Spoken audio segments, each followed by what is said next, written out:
एक समय की बात है कि इस गोले पे एक अर्ली ह्यूमन रहा करता था। वो अर्ली ह्यूमन अपनी बेसिक नीड्स की चीज़ें एक जगह से दूसरी जगह मूव किया करता था। अब उस मूवमेंट के लिए वैसे तो कोई ट्रांसपोर्टेशन सिस्टम मौजूद नहीं था। तो उस समय अर्ली मैन अपने कंधों पर ही सारा सामान उठाकर ले जाया करते थे। जैसे जैसे समय बीता, अर्ली ह्यूमंस ने स्लेज का यूज़ करना शुरू किया। अब आप सब पूछेंगे स्लेज क्या है। स्लेज कुछ भी नहीं है। जैसे छोटा बच्चा अपना सारा सामान एक बक्से में डाल के उसे धागे से खींचता है, बस वही स्लेज है। ऐसे ही और समय बीता, मौसम बदले, तो अर्ली ह्यूमन ने क्या देखा। एक बार एक अर्ली ह्यूमन पास से किसी गांव से गुजर रहा था। तभी उसने देखा कि दूर पहाड़ से एक पत्थर रोल करता हुआ नीचे गिर रहा है। जैसे ही उसने देखा, उसके दिमाग की बत्ती जल गई और उसने सोचा कि क्यों ना मैं इसी प्रोसेस को यूज़ करके अपने लिए ट्रांसपोर्ट सिस्टम बनाऊं। तो बस वहीं से इन्वेंट हो गया व्हील। और व्हील के इन्वेंट होते ही इन्वेंशन हो गई सर्कल की। जी हाँ दोस्तों, तो जिस चैप्टर को आज हम पढ़ने जा रहे हैं वो है क्लास 9 का चैप्टर नंबर 10, सर्कल्स। यूँ तो सर्कल्स हमने अपनी ज़िंदगी में बहुत देखे हैं, कुछ अपनी मार्कशीट में और कुछ पापा की जेब में पड़ी नोटों की गड्डियों पे। लेकिन अगर ये चैप्टर आज आपने नहीं पढ़ा तो बाय गॉड आपकी इस बार की मार्कशीट में भी सर्कल ही आने वाला है। तो बिना आपका समय गवाए चलते हैं एनलाइटेड वर्ल्ड के साथ इस गोले की बहुत सारी गोलाइयों को नापने के लिए।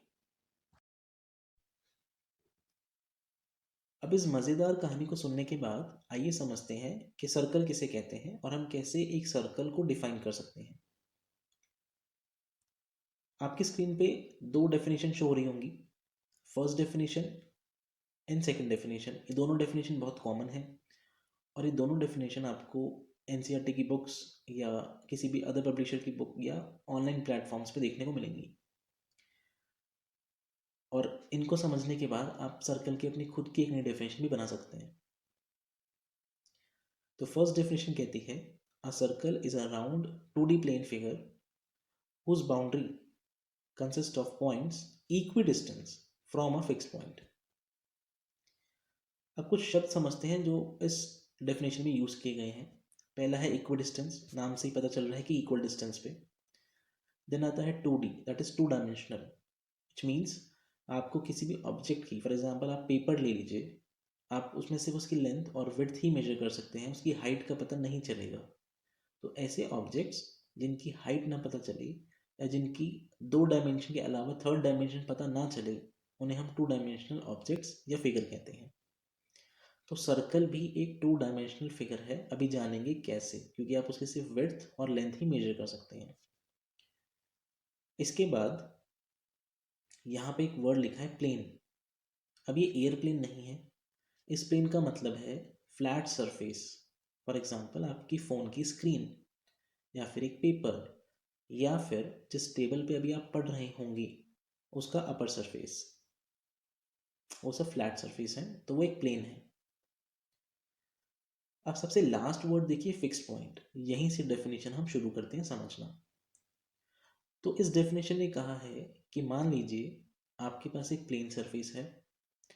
उस प्लेन सरफेस पे मैंने कहीं पे भी एक फिक्स्ड पॉइंट रख दिया, मैंने एक फिक्स्ड पॉइंट मार्क कर दिया, लेट्स से ओ। अब इस ओ पॉइंट से इक्वी डिस्टेंस पे मैंने कुछ और पॉइंट्स मार्क करना शुरू किए, let's say 1, 2, 3 and so on. और जब मैंने 1 से 2 को ज्वाइन किया, 2 को 3 से, 3 को 4 से, ऐसे जब सबको ज्वाइन किया तो मुझे पता चला, मुझे जो सामने एक फिगर मिली, एक ज्योमेट्रिकल शेप आई, वो है सर्कल। और सर्कल एक ग्रीक वर्ड है, जी हाँ, जिसका मतलब है होप और रिंग। एंड आई होप आपको होप और रिंग के बीच में डिफरेंस अच्छे से पता होगा। तो ये थी फर्स्ट डेफिनेशन, जिसका मतलब बस इतना सा था कि अगर आप एक सेंटर पॉइंट से समान दूरी पे कुछ और पॉइंट्स मार्क कर दें और उन सभी पॉइंट्स को मिला दें, तो जो आपको नई फिगर मिलेगी उसे हम सर्कल कहते हैं। अब हम मूव करते हैं सेकंड डेफिनेशन की ओर। ये डेफिनेशन भी ऑलमोस्ट सेम है, इसका कहना भी वही है, बट इसमें एक वर्ड यूज़ किया है लोकस, जो आपको समझना बहुत ज़रूरी है, जो मैथ्स में बहुत बार यूज़ होगा। इस लोकस का मतलब होता है प्लेस या पोजीशन, बट कैसा प्लेस या कैसी पोजीशन ये समझना बहुत ज़रूरी है। इसको एक एग्जांपल से समझते हैं। मान लीजिए कि आप एक स्ट्रेट रोड पे, एक सीधी रोड पे चल रहे हैं, tick tock tick tock, right. अब आपका जो पैर पीछे गया चलते वक्त, उसे पॉइंट ए मार्क कीजिए, और जो पैर आगे गया उसे पॉइंट बी मार्क कीजिए, और ऐसे ही आप अपने कुछ 10 या 15-20 कदम गिन लीजिए। जब आप पीछे मुड़ के देखेंगे, जो आपने पॉइंट्स ए बी मार्क किए हैं, वो सब एक दूसरे से ऑलमोस्ट इक्वल डिस्टेंस पे होंगे, यानी कि वो एक जैसा पैटर्न फॉलो कर रहे होंगे। ध्यान से सुनना, उन पॉइंट्स के बीच में एक सिमिलैरिटी होगी, वो एक सेम पैटर्न फॉलो कर रहे होंगे। तो ऐसे पॉइंट्स जो सेम पैटर्न फॉलो करें या जिनमें कुछ सिमिलैरिटी हो, उन पॉइंट्स को मैथ्स में लोकस कहा जाता है, कि वो सेम जगह पे लोकलाइज्ड हैं, सेम पोजीशन है या सेम प्लेस है। सर्कल के केस में ये सभी पॉइंट कर्व्ड पैटर्न में अरेंज किए गए हैं, इसलिए हमने इसे लोकस नाम दिया है, और इसीलिए सेकंड डेफिनेशन में भी लोकस शब्द का इस्तेमाल किया है। लोकस मीन्स लोकलाइज्ड पॉइंट, लेकिन एक फिक्स्ड पैटर्न में या कुछ उन पॉइंट्स के बीच में कॉमन चीज़ हो, आपको कॉमन चीज़ देखने को मिले। जैसे सर्कल में है इक्वल डिस्टेंस और कर्व्ड पैटर्न। तो सर्कल की इस डेफिनेशन में लिखा है, a circle is also termed as the locus of the points drawn at an equal distance.